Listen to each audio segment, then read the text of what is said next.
Speaker yang berikutnya akan berbicara kepada kita adalah seorang coach. Beliau adalah achievement motivator. Beliau juga penulis 6 buku bestseller. Wah, tepuk tangannya heboh banget nih nampaknya ya.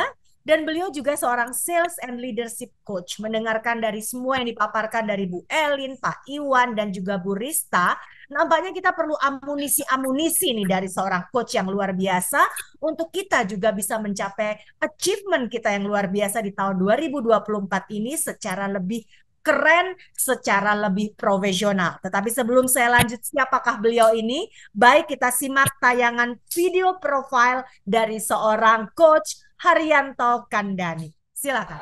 Are you ready?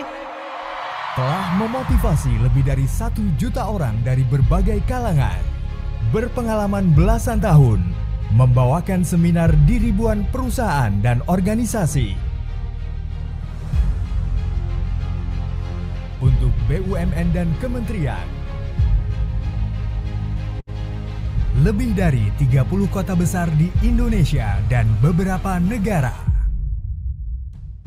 Berhasil membantu orang-orang meraih sukses dan perubahan hidup, membawa peningkatan produktivitas dan pencapaian target. Dengan gayanya yang inspiring, fun,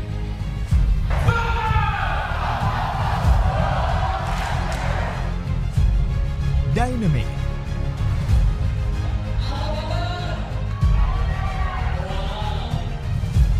creative,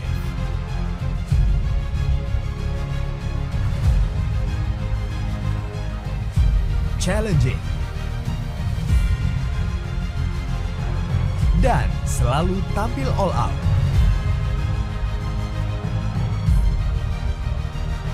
Dipercaya memberikan coaching and training program untuk X Factor Indonesia, Rising Star, Indonesian Idol, The Voice. KDI mempersiapkan setiap Miss Indonesia tampil di Miss World, membantu persiapan pencapaian medali emas bagi atlet PON, atlet Asian Games, dan juga melatih beberapa pemimpin politik serta pejabat daerah berfokus pada life-changing program.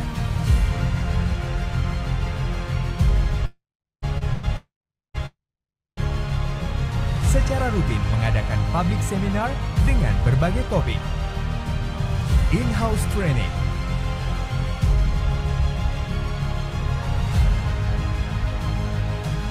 outbound, personal coaching, sales and marketing seminar, leadership training,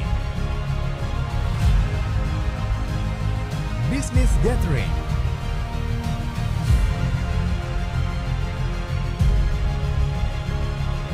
public speaking program, train for trainer, mengisi di acara-acara radio dan program TV, serta menjadi penulis untuk 6 buku bestseller.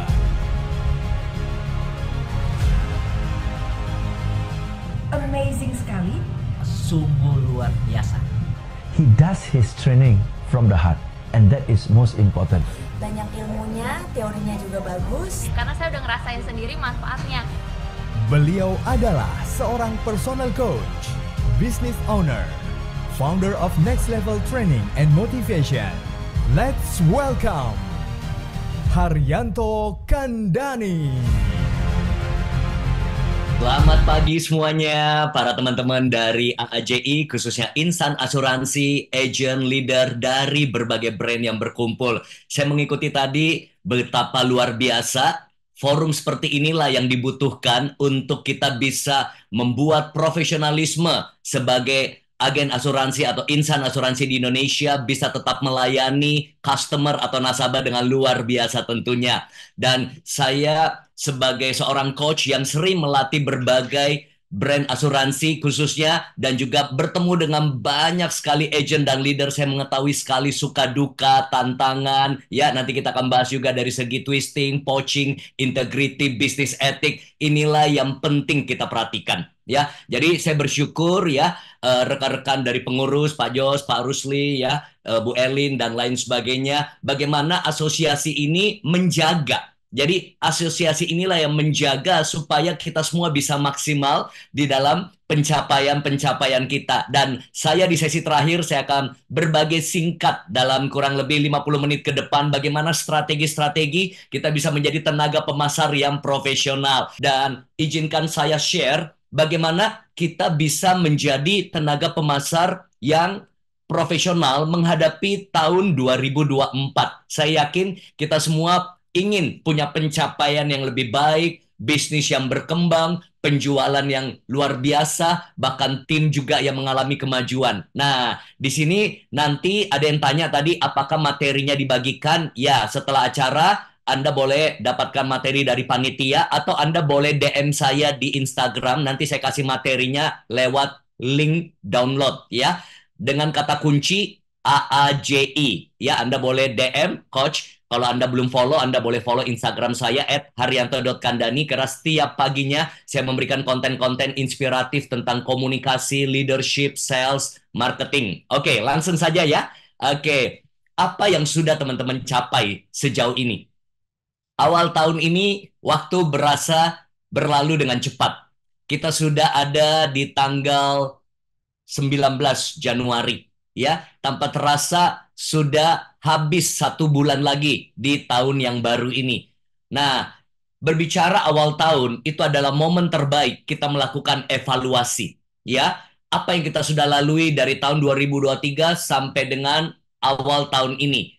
Evaluasi apa? Kinerja, aktivitas, bagaimana pencapaian kita? Apakah cukup memuaskan? Apakah ada progres? Apakah ada kemajuan signifikan? Atau yang ada kemunduran, atau stuck, atau tantangan-tantangan, lebih banyak dukanya daripada sukanya, lebih banyak air matanya daripada ketawanya. Ya, ini yang kita harus bisa evaluasi. Namun, kalau para insan asuransi, teman-teman yang hadir, para participants, Anda merasa, Coach, aku pengen 2024 yang berbeda. Aku pengen punya pencapaian yang lebih baik. Aku ingin ada progres. Aku ingin sebuah pencapaian yang signifikan. Ini momen terbaik kita melakukan sebuah resolusi kembali. Nah, supaya apa? Kita siap menghadapi tantangan ke depannya. Ya, dan tahun ini unik. Ya, saya tahu kalau biasanya awal tahun orang asuransi itu pada semangat, bikin kick off, bikin momentum awal tahun, ada yang bikin gathering, ada yang raker, intinya ada juga yang bikin camp, goal setting, macam-macam. Saya lihat ya, teman-teman insurance di awal tahun ini udah pada sibuk, ada agency kick off, ada acara-acara goal setting dan lain sebagainya. Tujuannya saya tahu, kita pengen pencapaian yang lebih tinggi. Kita pengen 2024 lebih baik dari tahun sebelumnya. Nah, tapi kita harus tahu bahwa tahun ini tahun yang unik. Ya, tanpa terasa baru kita lalui Natal, tahun baruan. Sebentar lagi udah Valentine. Valentine kita dengan acara apa? Agenda besar di Indonesia apa? Pilpres. Ya, habis Pilpres apa? Sudah Ramadan. Setuju ya? Bulan Maret ini udah Ramadan, 1 bulan, bulan puasa, menyongsong hari raya kemenangan, kita lebaran. Habis itu apa? Baru kita mau bergerak lagi, sudah liburan anak sekolah. Jadi 1 semester ini sudah banyak sekali agenda-agenda yang seringkali ada waktu untuk kerja, kita bisa fokus, tapi ada juga waktu-waktu libur, ada agenda-agenda lain. Artinya apa? Awal tahun ini benar-benar kita harus buat strategi yang berbeda. Kita menyusun daily activities, aktivitas-aktivitas yang bisa efektif, yang berkualitas, sehingga kita bisa menghasilkan produktivitas. Karena 6 bulan awal yang harusnya kita berlari kencang, ini ada sedikit tanggal-tanggal atau schedule-schedule yang seringkali kitanya sih semangat. Tapi kan ketika mau ketemu calon prospek, mau ketemu calon nasabah, mereka kan bisa bilang, oh jangan dulu deh, nanti aja habis Ramadan, aduh nanti aja deh habis liburan anak sekolah, aduh mau pilpres, aduh mau Imlek, saya lupa, ini udah mau Imlek juga nih. Jadi ada banyak sekali nih agenda-agenda yang seringkali bisa menjadi tantangan juga, atau kita juga bisa sikapi sebagai peluang. Ya, waktu Imlek kita bisa mungkin silaturahmi, waktu bulan puasa juga kesempatan kita untuk mengenalkan produk-produk asuransi kita. Nah, ini yang kita perlu menyikapi tahun ini dengan cara yang berbeda. Nah, bagaimana Anda melihat tahun 2024? Ya, apakah menantang? Apakah lebih baik? Apakah tambah susah? Apakah tambah mudah? Ya, saya mau beritahu kalau ada yang tanya, Coach, kira-kira 2024 prediksinya bagaimana? Saya cuma mau bilang, cuma Tuhan yang tahu. Benar ya? Keadaan mau naik atau turun, market ada gejolak apa, cuma Tuhan yang tahu. Yang penting buat saya dan Anda, para insan asuransi, kita tambah baik, tambah profesional, tambah konsisten, tambah semangat di tahun 2024 dengan strategi-strategi yang relevan. Siap? Oke, boleh saya ajak kita sama-sama bilang siap ya, walaupun saya tidak mendengar suara Anda. Oke, apakah Anda siap menghadapi 2024? Siap. Oke. Nah, kalau siap, Anda ada di kuadran mana? Ada yang baru awal tahun saya dengar udah mengeluh. Aduh, kayaknya target ketinggian. Aduh, susah sekarang jualan asuransi. Aduh, banyak kebijakan yang berubah. Apalagi, waduh, banyak tantangan-tantangan internal, eksternal. Jadi, dia sudah masuk awal tahun udah pesimis dulu secara psikologinya. Ya, sudah pesimis, mereka bilang apa? Aduh, udahlah, seadanya aja. Akhirnya kita melihat bagaimana ada banyak orang-orang sudah mulai pesimis, mulai pasif. Ini kalau tidak segera diatasi, ini yang terjadi. Mundur teratur tanpa berita, katanya agen-agen yang muntaber gitu ya. Tapi saya yakin yang hadir di sini adalah orang-orang yang masih mau aktif. Buktinya Anda aktif hadir di acara AAJI hari ini. Ya, tapi mungkin bisa saja kita masih pesimis. Aduh, berat. Aduh, susah deh tahun 2024. Banyak tantangan, banyak kompetisi, bahkan ada juga kompetisi-kompetisi tidak sehat gara-gara oknum-oknum tertentu ya. Tadi sudah dibahas juga, ada keluhan-keluhan konsumen, ada reputasi yang buruk terhadap dunia asuransi dari pihak luar. Nah, ini yang membuat kita seringkali agak pesimis. Tapi ingat, walaupun kita pesimis, walaupun kita rasa berat, tapi kalau kita masih aktif, aktif untuk prospek, aktif untuk menjual, aktif untuk ikut pelatihan, aktif untuk meeting, briefing, aktif untuk follow up, aktif untuk melakukan sales activities kita, itu yang bisa merubah keadaan. Yang pesimis, yang impossible menjadi sesuatu yang nothing is impossible. Nah, tapi jangan juga menjadi insan asuransi yang kelihatannya optimis saja. Wah, semangatnya kenceng banget. Saya itu kalau ketemu orang asuransi ya, satu hal yang saya kaget selalu, mau pagi, siang, malam, semangat pagi, yes, yes, yes, mantap, go, go, go. Wah, banyak sekali yel-yelnya, bagus. Tapi semangat aja nggak cukup. Motivasi nggak ada aksi, halusinasi. Nah, jadi kita tidak cukup cuma punya motivasi, tapi harus punya aksi yang sehingga kita bisa maksimal juga. Ya, kalau kita cuma optimis tapi pasif, percuma. Tapi hari ini, di 2024 awal, mari izinkan Coach memberikan inspirasi bagaimana kita bisa tetap optimis dan tetap aktif. Are you ready? Yes. Oke. Nah, oleh karena itu kita mau belajar beberapa hal ya. Nah, kita harus siap bagaimana kita bikin goal, bikin sasaran, jangan bombastis saja. Wah, aku pengen mencapai ini, aku ingin income sekian, aku mau capai misalnya peringkat ini, promosi ini, aku mau jalan-jalan dan menang kontes sebagai qualifier misalnya. Tapi kita harus juga siap menghadapi tantangan 2024. Bukan cuma bicara target, bukan cuma bicara goal, bukan cuma bicara achievement, tapi siap nggak kita hadapi tantangan dengan satu hal, menerima kenyataan. Ya, kenyataan apa yang bisa terjadi?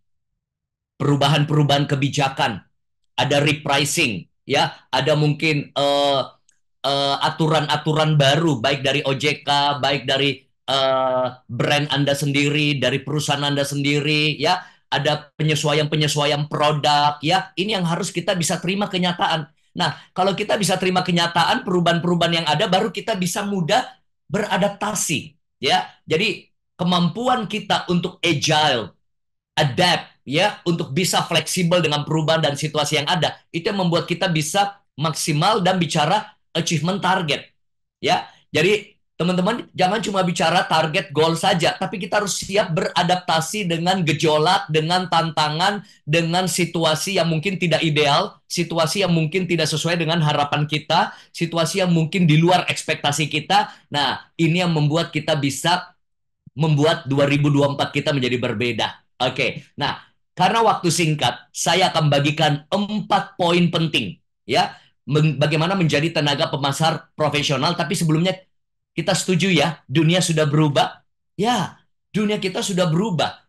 Teknologi berubah, informasi berubah, kebijakan-kebijakan berubah. Makanya satu hal yang kita perlu tahu adalah customers atau calon nasabah, calon konsumen, calon prospek itu juga berubah sekali. Zaman dulu dengan zaman sekarang. Satu contoh ya, kalau kita dulu sebagai orang awam yang tidak ngerti asuransi, kita itu butuh agen-agen asuransi yang menjelaskan, yang mereview polis kita, yang menjelaskan juga produk-produk yang ada. Sekarang kita baru mau hubungi dia saja. Ya, udah apa? Mereka begitu dengar satu brand nama insurance kita, dia udah bisa searching dan dia sudah bisa dapatkan produknya langsung by digital untuk informasinya, maksudnya ya. Dia sudah bisa compare. Jadi kita ketemu dia sudah tahu duluan daripada kita. Nah, jadi zaman sekarang pendekatannya sudah beda. Ya, jadi kalau customer atau konsumen atau nasabah berubah, kita pun juga harus mengikuti diri kita dengan perubahan-perubahan ke arah yang lebih baik. Ada istilah, kalau Anda tidak up to date, kita out of date. Ya, jadi kalau kita tidak terus belajar, tidak terus kembangkan diri, jangan heran ya perilaku nasabah, perilaku konsumen yang sudah berubah. Dan satu hal lagi yang ngeri, mereka juga kalau komplain, kalau dulu komplainnya ke hotline, komplainnya ke agent, sekarang komplainnya kemana? Ke TikTok, komplainnya ke IG, komplainnya ke update status. Tahu nggak komplainnya begini? Misalnya ya, dia bikin update status. Wah, kecewa sama asuransi. Titik-titik, misalnya. Wah, hari ini, saya lihat tuh, ya, saya lihat begini. Ini maaf ya, ini saya baca ya, misalnya di IG.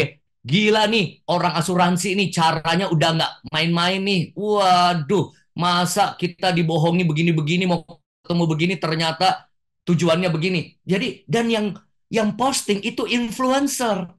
Influencer itu 300.000 karyawan, 300.000 followernya.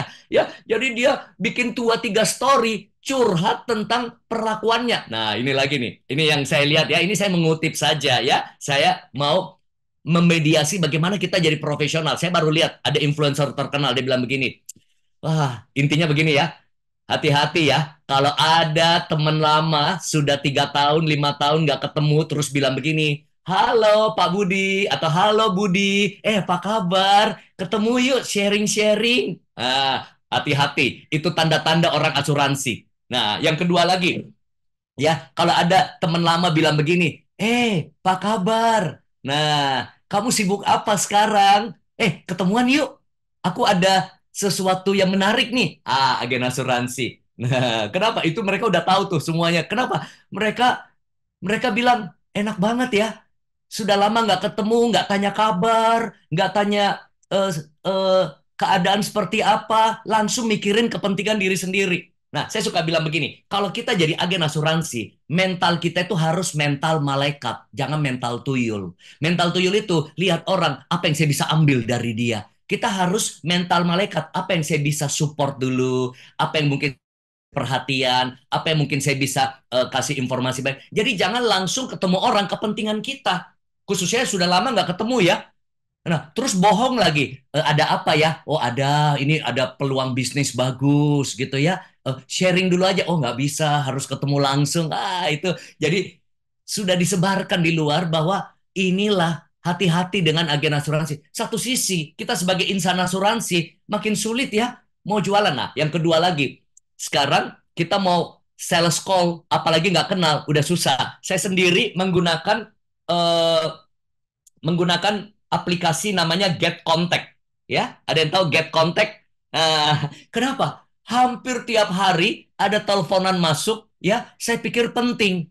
Lagi meeting saya angkat, ada apa ini? Wah, ternyata ditawarin KTA. ditawarin kartu kredit, kemarin lagi ditawarin voucher hotel, menginap. Ya, sebagian lagi menawarkan apa? Bank assurance atau asuransi. Nah, jadi kita udah angkat penting. Nah, sekarang bukan cuma saya, berbagai orang, mungkin Anda juga lakukan ya. Kita kita install get contact atau who's call. Jadi udah langsung begitu kita dapat telepon gak dikenal, langsung ke detect dengan orang-orang sesama pengguna. Yang lucu begini, kadang-kadang begitu saya lihat, wah saya nggak bisa angkat. Tertulis apa? Hati-hati, tukang kartu kredit. Hati-hati, agen asuransi yang agresif. Wah, jadi ada yang nge-save di situ, muncul di kita punya. Wah, inilah tantangan-tantangan kita zaman sekarang ya. Satu sisi zaman digital memberi kita kemudahan, buktinya kita bisa webinar dengan mudah dari berbagai kota ya. AAJI bisa support, kita bisa latih tim kita lewat Zoom digital, tapi satu sisi juga banyak sekali tantangan-tantangan sekarang. Nah, makanya hari ini izinkan saya untuk sharing ya bagaimana menjadi tenaga pemasar yang profesional menghadapi tahun 2024. Saya bagikan 4 hal saja ya dari sekian banyak karena kita mau maksimalkan waktu yang ada, tapi teman-teman masih semangat? Oke, ya, masih ada 617 orang. Saya mau tanya dulu nih, supaya saya semangat juga. Siapa yang janji akan ikut sampai selesai acara ini, ya? Boleh komitmen, ya, Coach kurang lebih 25 menit lagi saya akan bahas tuntas 4 strategi. Oke, yang pertama, kalau mau jadi tenaga pemasar yang profesional, ya, kita harus menjaga kualitas. Apa itu kualitas? Ya, kualitas itulah yang membedakan satu agen dengan agen yang lain. Satu insan asuransi satu dengan yang lain. Saya mau bertanya sama Anda. Handphone. Apa yang membuat ada handphone mahal, ada handphone murah? Mungkin ada yang bilang mereknya. Oke, sekarang mereknya sama. Ya, misalnya mereknya sama. Kenapa ada handphone yang merek sama? Harganya ratusan ribu, ada yang harganya belasan juta. Apa? Fiturnya, ya, spesifikasinya. Jadi, kalau Anda mau jadi agen asuransi atau insan asuransi yang bisa punya nilai tambah, punya kualitas, kita harus terus create value. Kita harus terus tingkatkan fitur kita. Karena apa? Customer buy 3 things from you. Atau mungkin kita sebut dengan nasabah, atau konsumen, atau calon prospek. Your product, your service, your company. But yang paling penting adalah sebelum dia percaya sama produkmu, sebelum dia percaya sama perusahaanmu, dia harus percaya sama dirimu dulu. Dia bisa terima dirimu. Kalau diri kita saja nggak bisa diterima, apalagi presentasi kita, apalagi penjelasan kita, apalagi penawaran kita. Jadi saya mau katakan, bukan cuma produk yang penting. Bukan company saja yang penting. Company-nya bisa saja sudah bagus. Produknya berkualitas. Tapi apakah diri kita juga berkualitas? Nah, ingat baik-baik bahwa orang selalu membeli diri kita dulu. Dalam arti positif ya, membeli diri kita dulu sebelum menerima ide, penawaran, pemasaran kita. Nah, ini yang saya mau kasih tahu fakta-faktanya. Ya, saya mau tanya dulu teman-teman insan asuransi, karena AAJI mengumpulkan berbagai brand. Menurut Anda, brand satu dengan yang lain ada mirip-mirip gak produknya kalau kita bedah?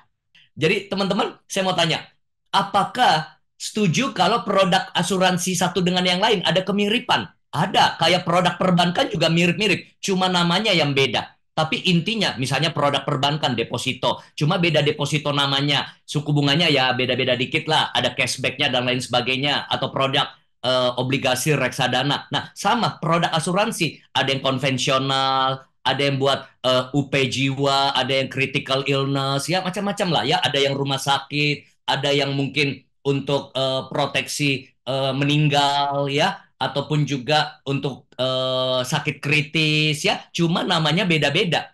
Namanya beda-beda. Bahkan juga pencapaian omsetnya kan juga sebenarnya istilahnya esensinya sama, cuma beda-beda. Ada yang bilangnya FYP, ada API, ada API, ada AP, macam-macam deh ya.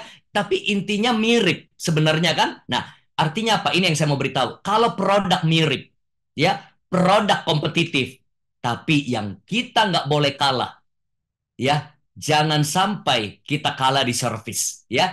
Kalau service kita buruk, ya, jadi sebenarnya agen asuransi satu dengan yang lain selain produknya dibanggakan, yang paling penting adalah buat servismu bisa berkompetisi dengan agen yang lain. Ini akibatnya.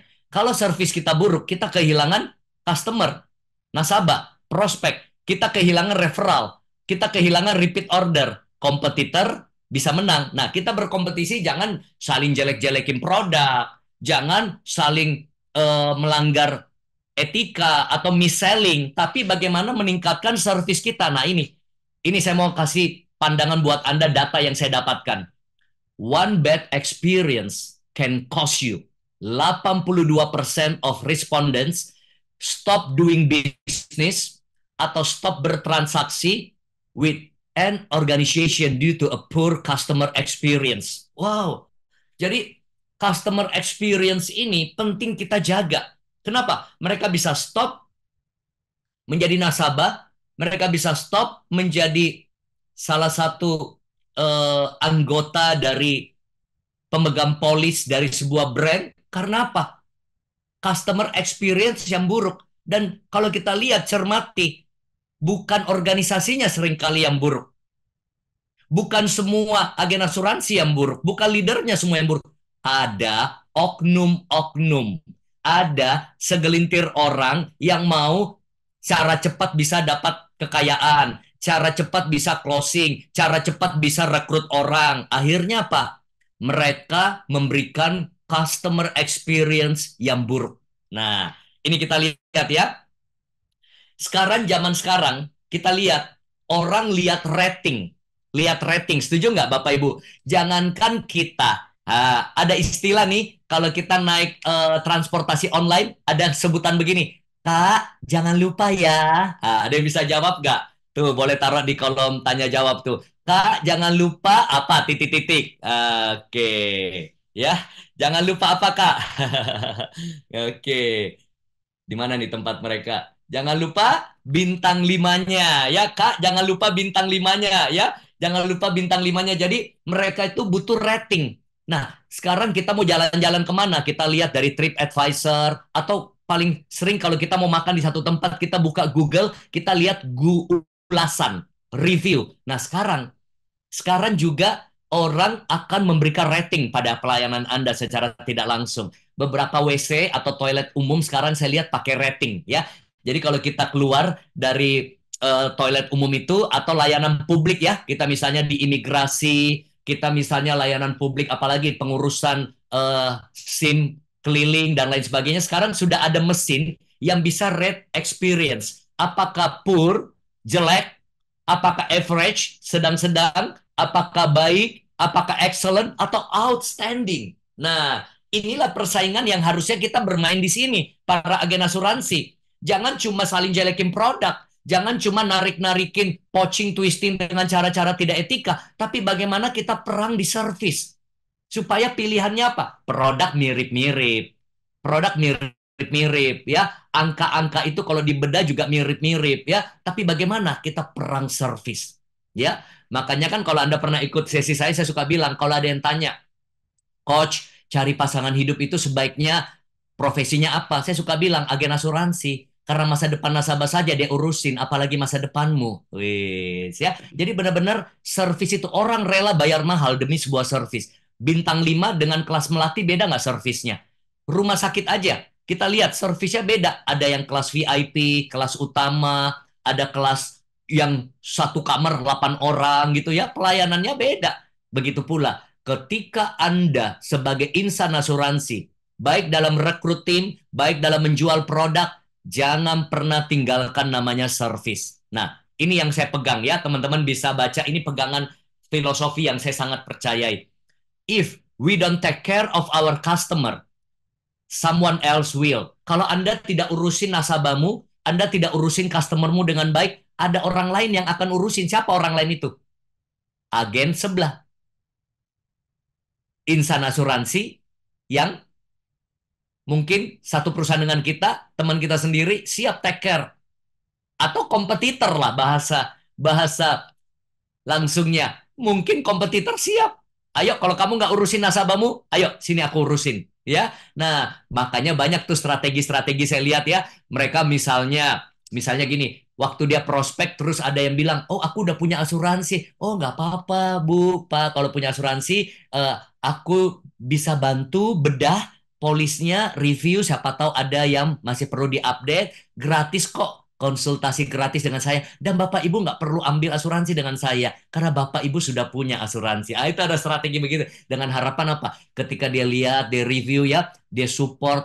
Wah, orang itu merasa ya agen saya sendiri tidak pernah review secara berkala. Ini orang lain loh, padahal saya bukan nasabahnya. Ada lagi yang sampai, oh Bapak, Ibu, karena dia kenal ya, mungkin satu vihara, satu gereja, satu masjid ya, atau satu organisasi di kantor. Nanti kamu kalau ada butuh klaim apa, aku bantuin. Kebetulan orang itu mungkin ambil dari perusahaan yang sama, tapi bukan nasabahnya dia. Tapi dia dengan rela loh, walaupun kamu bukan nasabahku, aku bisa bantuin. Kalau kamu butuh referensi dokter, kalau kamu butuh pengajuan klaim, aku bantuin. Lama-lama orang merasa apa? Ih, aku punya agen aja nggak pernah urusin. Ini bukan agen aku, dia urusin. Lama-lama kalau kita nggak bisa jadi orang yang terbaik nomor satu, kita siap menjadi orang terbaik nomor dua. Ketika nomor satu kecewakan, mereka berpindah ke kita. Itu service, perang service namanya. Ya, jangan cuma nasabahmu saja kamu urusin. Bisa saja kalau memang ada yang butuh bantuan sama kita dengan senang hati, karena memang jiwa kita melayani. Jiwa kita melayani, jadi memang mau bantu orang. Nah, ini seringkali dari sisi-sisi service, Anda bisa dapat banyak referral. Kamu ya, kalau mau masuk asuransi sama dia aja. Waduh, saya udah bertahun-tahun selalu klaim saya, ada pengajuan apa diurusin, dia bantu bener-bener. Nah, itu penjelasan yang detail. Tapi jangan jadi orang agen-agen asuransi yang saya ketemu begini. Polisnya, orang nasabahnya belum lapse, agen asuransinya sudah collapse. Artinya apa? Sudah terminate. Ya, kasihan banget. Orang belum sempat klaim, orang belum sempat pengajuan untuk ini. Ya, mana agen asuransi aku? Ya, agen asuransinya udah jualan online yang lain, udah palu gada, apa lu mau gak ada, jualan MLM atau apa yang lain, udah nggak fokus ya, nggak diurusin. Salah satu bentuk service adalah Anda fokus. Ya, Anda fokus memberikan yang terbaik di industri Anda. Nah, makanya ingat baik-baik. Tapi boleh saya tambahkan sedikit, nyeleneh boleh ya. Ini juga kita boleh tambahkan begini. Kalau kita sudah berkeluarga ya, kalau saya tidak urusin suami atau istri saya dengan baik, banyak pasangan outsourcing siap gantikan saya. Bu Sisilia ketawa tuh. Ya, jadi kita harus siap ya. Nah, jadi harus ini bicara jiwa melayani dari keluarga, dari nasabah ya, banyak yang menggantikan kita. Ya, kalau kita karyawan, kalau saya tidak berikan yang terbaik buat perusahaan, banyak karyawan lain siap gantikan. Jadi inilah menjadi hal yang kita harus perhatikan. Apa dimensi service excellence? Ya, jadi teman-teman kan udah sering dengar tentang selling ya. Izinkan saya hari ini bukan bahas selling, tapi dari dimensi service. Kalau servismu bagus, itu sudah otomatis berdampak pada sellingmu. Service itu ada dua, internal dan eksternal. Internal dulu ya, apa service internal? Leader, kalau Anda leader, ayo kasih layanan yang baik buat agen-agenmu. Ya, bina mereka dengan baik. Jangan cuma direkrut terus ditinggal. Ya, jalan sendiri. Kita agen-agen, kita servis juga internal perusahaan. Ya, jadi perusahaan perlu menservis agen-agen asuransinya. Agen asuransi kita juga memberikan layanan yang baik buat perusahaan kita. Ya, jangan jelek-jelekin perusahaanmu sendiri. Ya, jangan jelek-jelekin perusahaanmu sendiri, jangan jelek-jelekin perusahaan orang lain. Nah, tapi di sini juga ada namanya dimensi eksternal. Eksternal siapa? Ya nasabah. Ya, nasabah, konsumen ya, atau mungkin juga tim kita. Eksternal juga bicara mungkin kita. Nah, ini cuma saya izin ya, ini fakta di lapangan nih yang saya dapat nih ya. Ada dimensi service eksternal terhadap misalnya rumah sakit, dokter ya. Nah, ini nih ya. Saya nggak tahu ini masuk apa nih kategorinya. Ada istilah nih ya, agen-agen yang suka, gimana ngomongnya ya, membohongi ya perusahaan dengan memalsukan atau bukan memalsukan nih, bikin rekayasa skenario yang tidak tepat waktu dengan dokter nih. Supaya apa? Maksudnya baik, dia supaya bisa klaim nasabahnya. Tapi yang dimainkan adalah penyakitnya atau apa itu supaya bisa diklaim. Nah, jadi Ya, rumah sakit mungkin nggak tahu apa-apa. Yang penting kan agennya yang ajarin. Nanti bilang begini aja. Nanti kalau ditanya begini, bilang sama dokter begini. Karena kalau kamu bilang begini, kamu nggak bisa klaim. Ah, itu apa namanya tuh ya? Nah, kalau tadi kan dari sisi mungkin twisting, poaching ya. Tapi kadang-kadang ada agen-agen juga yang akhirnya menurut saya ini nggak integritas ini. Ya, nggak integritas. Nah, jadi sebagai agen, kita harus menjaga kondak atau etika dari perusahaan kita. Nah, satu sisi kita juga melayani nasabah, tapi melayani nasabah, jangan diajari nasabahnya bohong. Ya, ajarin nasabahnya bohong, ya nasabah kadang-kadang mau-mau aja, kalau nggak nanti saya nggak bisa klaim nih. Jadi kita harus bisa menjembatani hal-hal seperti itu, ya, dengan bisnis etik. Nanti saya bahas ya. Jadi waktu kita melayani eksternal, bukan berarti kita kompromi dengan integritas. Nah, lalu ini service excellence for business. Ya, kita lihat.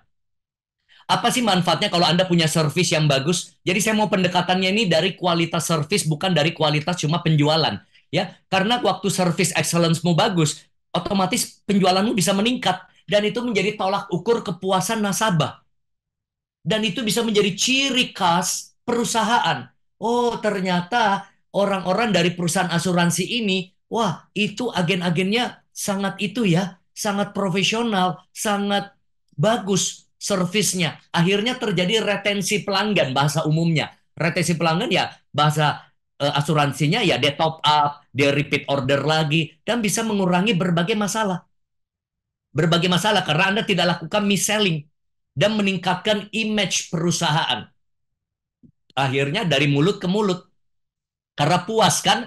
Kalau puas ya dari mulut ke mulut. Ini service excellence for business. Nah, apa dampaknya buat kehidupan Anda sebagai insan asuransi yang punya jiwa service excellence ya? Kita lihat di sini. Nah, peningkatan diri. Kalau Anda punya service yang bagus, Anda punya kepekaan. Anda akan disukai banyak orang. Ya, ini kan modal dalam hidup disukai banyak orang. Jadi kita lihat, ketika Anda punya service excellent dalam bisnis, penjualan meningkat, ciri khas perusahaan, retensi pelanggan, saya ulang dikit ya, dan menjadi omongan publik yang baik, dan akhirnya apa? Kalau Anda punya service excellent, Anda akan dapat banyak pengaruh yang luas. Motivasi Anda juga tinggi, karena motivasi Anda didrive oleh jiwa melayani. Dan itu memperbesar kapasitas Anda. Jadi penting kita punya service excellence. Nah, disinilah saya masuk di bagian kedua, integritas. Jadi yang pertama tadi apa, Bapak Ibu? Yang pertama tadi adalah meningkatkan kualitas, yang kedua menjaga integritas. Apa itu integritas? Sebuah kejujuran, sebuah konsistensi, sebuah strong moral. Simpelnya begini, saya kutip ya dari C.S. Lewis, integritas adalah melakukan hal yang benar ketika tidak ada yang melihat. Nah, ini kan tantangan saya dan Anda. Kalau dilihat orang kan semuanya baik. Ya, kalau saya mau lihat aslinya saya, jangan lihat lagi webinar begini disaksikan 600 orang. Lihat saya ketika ada api tekanan, lihat saya ketika nggak ada yang lihat. Itu yang nggak mudah kita jaga. Nah, inilah yang saya mau tunjukkan. Nah, ini kita akan bahas sedikit di sini ya. Business ethic, bagian dari integritas. Nah, salah satunya apa? Bisnis etik ini yang harus kita jaga di dalam sebuah integritas. Tadi kita sudah lihat bagaimana meningkatkan kualitas yang profesional supaya kita bisa punya service excellent. Dari service kita mempengaruhi selling, ya. Dari service kita mempengaruhi top up ataupun juga mereka retensi dari konsumen atau nasabah kita. Tapi jangan lupa namanya bisnis etik. Nah, bisnis etik itu kita boleh berbisnis tapi ada etikanya. Ya, jangan nabrak sana, nabrak sini. Nah, kenapa? Saya tahu. Makanya saya senang karena ada acara AAJI, ada OJK, berarti apa? Asosiasi menjaga supaya kita dalam koridor yang tepat. Bahkan saya sudah sering mengatakan begini, kita harus thinking out of the box. Apalagi kalau saya lagi bertemu dengan agen asuransi, saya ajarin banyak cara untuk prospek, banyak cara untuk cari nasabah-nasabah baru. Itu namanya kan cara-cara kreatif, boleh. Tapi thinking out of the box, but execution in the box. Apa itu boxnya? Berpikir di luar kotak. Boleh berpikir kreatif, boleh pakai cara-cara yang berbeda, cara-cara yang menarik dan unik ya. Dalam mungkin perekrutan, di dalam mungkin janji ketemu, di dalam follow up, di dalam kita mungkin bikin acara. Tapi eksekusinya harus dalam kotak. Kotaknya apa? Ini, koridor moral, etika, service, budget, SOP. kebijakan OJK, itu semua kotak kita. Jadi silakan kita bikin cara yang kreatif. Tapi lihat, apakah ini melanggar kondak? Apakah ini sudah menerobos kebijakan OJK? Apakah ini sudah melanggar SOP perusahaan? Nah, ini panduannya sedikit teman-teman ya. Nah, pertama adalah kita harus menjadi agen asuransi yang bisa diandalkan. Jadi itu yang tadi saya bilang, jangan sampai kita jadi agen asuransi, janjinya banyak sekali tuh. Oh, nanti kalau klaim begini saya urusin gini-gini. Polisnya belum lapse, agennya sudah collapse, alias mundur teratur tanpa berita atau sudah di-terminate. Nah, jadi kita kadang-kadang ketika ketemu dengan calon nasabah, kita harus memberikan mereka pilihan. Ya, jangan dipaksa, jangan dibohongin. Nah, kita kelihatannya bisa untung cepat memang, bisa closing cepat, tapi bisnis itu kan long term. Cepat atau lambat begitu dia kecewa. Ingat tadi saya bilang apa? Zaman sekarang, zamannya sudah berbeda. Dengan mudah mereka komplainnya bukan ke perusahaan Anda. Oke, setuju nggak? Orang kalau komplain zaman sekarang, misalnya orang kecewa sama airlines tertentu, orang kecewa sama restoran tertentu, orang kecewa sama hotel tertentu. Cara tercepat dan menarik perhatian untuk dia ditanggapi bukan komplain kepada perusahaan. Mereka tahu cara tercepat untuk dapat tanggapan dari komplain mereka adalah viralkan di sosial media. Waduh, setuju sampai di sini ya teman-teman ya. Jadi orang kalau kecewa, mereka dengan gampang viralkan di sosial media. Boleh saya angkat beberapa isu-isu terkini? Nah, contoh. Nah, kalau ada yang mungkin merasa di sini ya, nah kita sama-sama bertobat lah. Contoh ya, ini yang saya pantau. Coba Anda buka TikTok ya. Nanti saya kasih lihat kata kuncinya. Saya ini sudah lama mendampingi teman-teman insurance, bantu capai MDRT, bantu capai target, teknik selling. Nanti Anda buka TikTok, tulis begini, agen asuransi. Kata kuncinya TikTok, agen asuransi. Anda lihat cerita apa yang ada di TikTok. Nah, salah satunya muncul begini. Ada oknum-oknum asuransi yang cara perekrutannya sudah sangat kreatif. Menurut saya, saking kreatifnya kebablasan. Tahu nggak caranya gimana? Mencari nasabah-nasabah baru atau tim rekrut baru di mana? Di aplikasi cari jodoh. Tinder. Waduh, ini parah ya. Nah, jadi orang-orang yang ada di aplikasi cari jodoh adalah orang-orang itu yang mencari sebuah harapan, mendapatkan pasangan hidup, mendapatkan mungkin kehidupan masa depan lebih baik. Itu kepentingan ya. Jadi mereka cari matching. Matching ya, kalau Anda pernah pakai Tinder, saya nggak pernah ya karena saya sudah menikah 18 tahun lalu. Tapi teman-teman saya, mereka cari matching. Nah, begitu matching, janji ketemu kalau sudah chatting. Nah, yang satu wanita ini pengen dapat pacar, pengen sekali umur juga mungkin udah jalan terus ya. Mereka pengen sekali dapat sebuah pasangan hidup. Nah, pria ini kepentingannya lain. Supaya saya bisa janji ketemu, saya bisa nawarkan produk asuransi. Supaya saya bisa rekrut dia ke acara business opportunity atau business preview, apalah namanya. Ketemu cewek itu nggak minat, ditinggal mentah-mentah sama si cowok. Atau kebalikan juga bisa lakukan cewek. Waduh, ini namanya apa? Double kekecewaan. Kecewa tidak dapat pasangan hidup, kecewa ternyata pelakunya agen asuransi. Ini bukan ngomongan saya ya, sudah tersebar di TikTok. Silakan cari sendiri ya. Nah, ya. Jadi ini saya kasih contoh. Itu namanya apa? Kreatif yang kebablasan. Oke. Ya, coba lihat di chat ya. Jangan ada yang sebut brand ya, tidak ada, kita nggak menyebut brand, tapi ini bicara oknum ya, karena setahu saya keliling dari perusahaan asuransi tidak pernah ada materi pelatihan yang ngajarin kalau rekrut lewat Tinder, nggak ada ya, lewat aplikasi jodoh, itu berarti oknumnya. Nah, yang kedua lagi ya, apa yang kadang-kadang kita membuat bisnis etik itu terjadi tidak profesional, kita melanggar prinsip-prinsip ya, atau relationship. Nah, ini kalau tadi saya dengar istilahnya poaching, twisting, ini juga yang kami ketemu di lapangan, ya. Ini lagi saya tambahkan ya, ketemu di lapangan. Ada pihak-pihak yang suka melakukan pendekatan untuk beli pemain, bahasa saya, beli pemain. Nah, karena sudah ada tren poaching atau twisting ini, disambutlah dengan oknum-oknum agen. Agen-agen itu sekarang suka menanyakan valuasi. Jadi orang kerja bukannya cari prospek, suka menawarkan diri, ngejual diri. Kalau saya kira-kira kamu berani berapa? Wih, jadi nanti ketemu ada namanya meeting di luar. Jadi mereka nggak akan berani posting tuh. Mereka meeting di luar sana ya dengan satu pihak sana karena kan sudah ada indikasi poaching, twisting. Nah, karena ini sudah marak, akhirnya apa? Beberapa juga seneng. Kamu bisa beli saya berapa? Udah kayak pemain bola ini, valuasi nih. Nah, ukur-ukur valuasi diri. Nah, terus begitu sudah terjadi transaksi, oke lah, kalau itu kan urusan internal Anda, saya nggak pusing. Tapi yang kasihan nasabah loh. Nasabah semua diajak pindah. Ya, diajak pindah. Nah, lucu dong, kami nasabah dulu dibilang ini yang paling bagus. Ketika dia pindah, dia jelekin yang ini jelek, yang ini lebih bagus. Nah, kalau sekali nggak apa-apa. Ada orang sampai 3-4 kali pindah perusahaan. Nasabahnya dibawa pindah 2-3 kali tempat. Nah, ini kalau tadi Pak Iwan bilang, ya Bu Rista bilang, ya ini orang-orangnya itu-itu aja. Ya, itu-itu aja.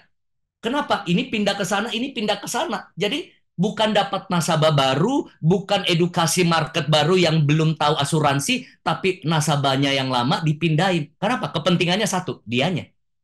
Disinilah tidak terjadi bisnis etik karena Anda tidak pikirin kepentingan nasabah. Yang dipikirin adalah saya sudah dibeli. Karena saya dibeli, saya akan bawa nasabah saya ke sini. Nah, nasabah kadang-kadang yang tidak ngerti ya, harus nambah lagi, ya, tidak di-open, ya, dengan cara kadang dijelek-jelekin. Sekali lagi saya bilang ada oknum. Kalau di sini tentunya nggak ada ya. Janji ya teman-teman nggak ada ya, karena kan teman-teman hadir di AJ ini kan orang-orang yang serius untuk mau mendapatkan masukan-masukan yang baik. Apalagi dari segi behavior, akhirnya apa? Miss selling, miss presentation, ya. Nah, melanggar prinsip-prinsip yang ada. Nah, mungkin Anda berkata, oh, tapi coach itu kan cara cepat. Ya, boleh saja kalau Anda mau menabrak rules, tapi yang berakibat apa? Pelanggaran, ilegal, akhirnya nggak long term. Buat saya selalu, saya bilang bisnis itu adalah sesuatu yang long term. Ya, sekali Anda melanggar bisnis etik, nama baik rusak, reputasi rusak, kemana-mana kita udah susah berbisnis. Ya, bahkan tadi saya ikuti ya Pak Iwan atau Bu Rizka bilang bahkan itu pelanggarannya mungkin nggak sampai misalnya ke pengadilan, tapi kalau sudah terdaftar di OJK Anda sudah susah bergerak di industri keuangan. Ya, ya istilahnya kalau kita sering kredit macet udah blacklist BI check-in-nya misalnya gitu. Jadi ini penting sekali Bapak Ibu. Ya, kita jaga sama-sama. Jadi yang kedua apa? Kita jaga integritas. Ya, 5 menit terakhir, 10 menit terakhir. Masih semangat Bapak Ibu?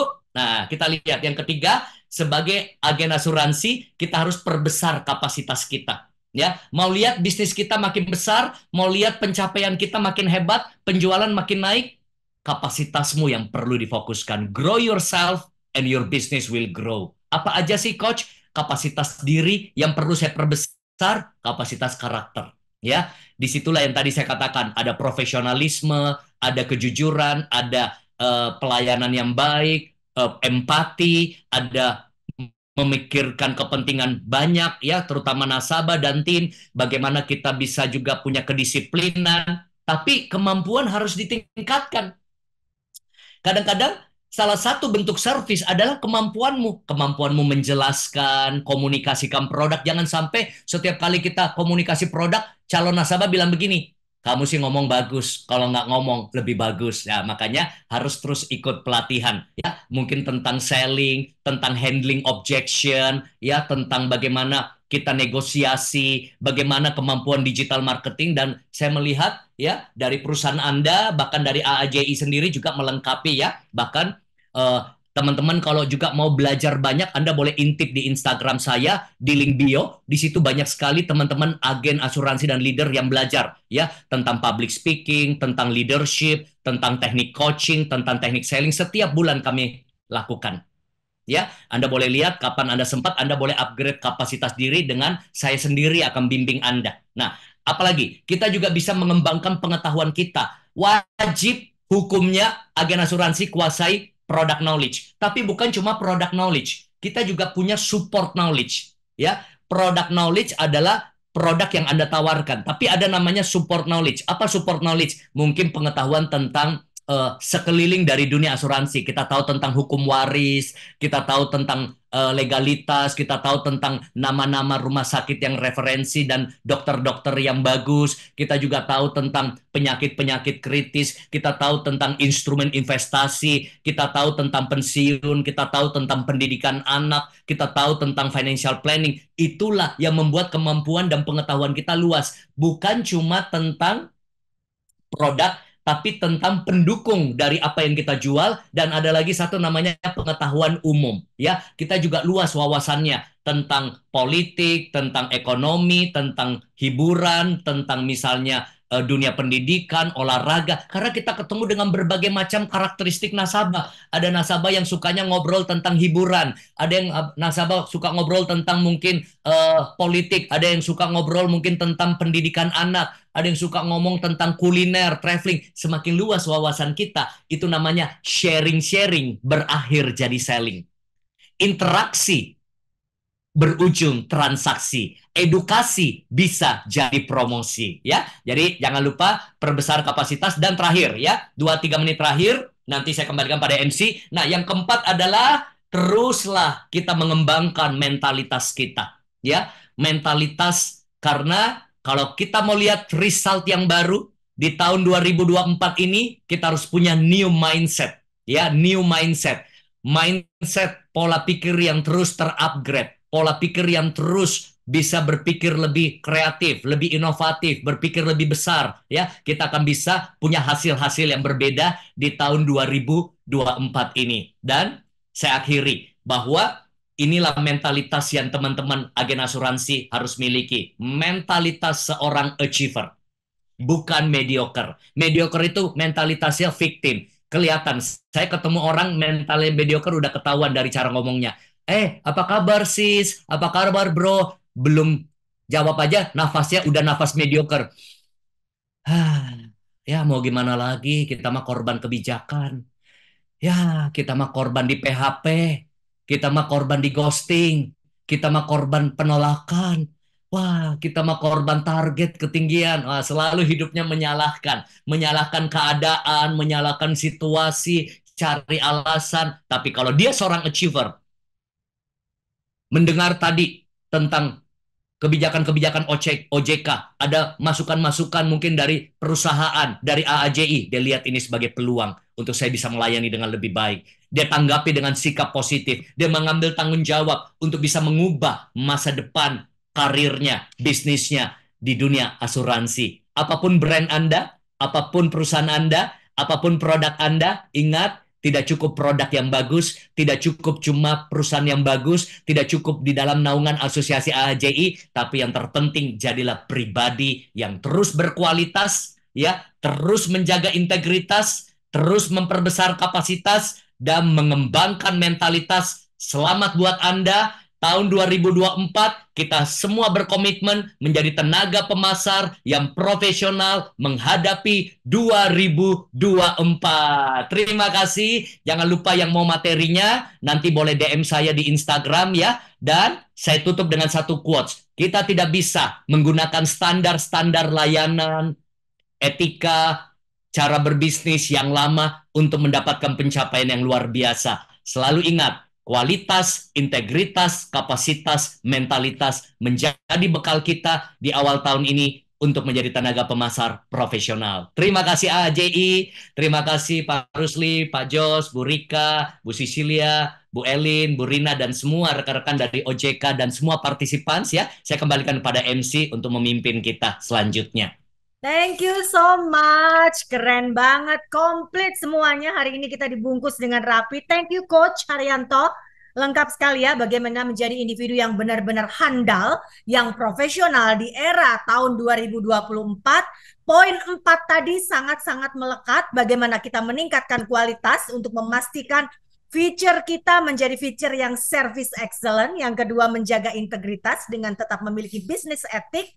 Yang ketiga, perbesar kapasitas karena your karakter, your kemampuan dan pengetahuan itu sangat penting. Dan last but not the least, mengembangkan mentalitas untuk menjadi mentalitas yang achiever bukan mediocre, above the line bukan below the line. Thank you untuk webinar yang luar biasa ini. Semoga webinar di awal tahun ini benar-benar membekali kita menjadi insan asuransi yang benar-benar handal, yang bukan hanya berfokus kepada komisi, tetapi membawa misi membantu Indonesia bebas dari bencana finansial.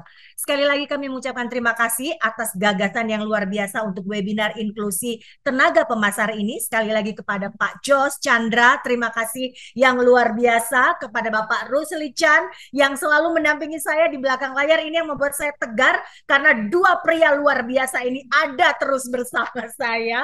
Sekali lagi happy birthday buat Pak Jos. Wish you all the best. Jangan lupa ya, benar-benar whole in one-nya terwujud juga tahun 2024 ini. Thank you buat semua panitia, buat Rina, buat semua tim AAJI. Dan sekali lagi Rina dan Rani yang membantu saya juga. Dan terima kasih sekali lagi untuk Ibu Elin, Bapak Iwan Pasila, dan juga pemateri satu lagi yang luar biasa, Ibu Rista Manurung. Semoga kita semua menjadi yang luar biasa dan pastikan tetap memiliki 4 yang luar biasa, kualitas, integritas, kapasitas, dan mentalitas. Dan teruslah menjadi insan inklusi asuransi dengan kualitas yang profesional. Terima kasih, saya Sicilia Nina. Saya menutup acara webinar ini. Tetap sehat, semangat, dan luar biasa. Terima kasih. Semangat pagi.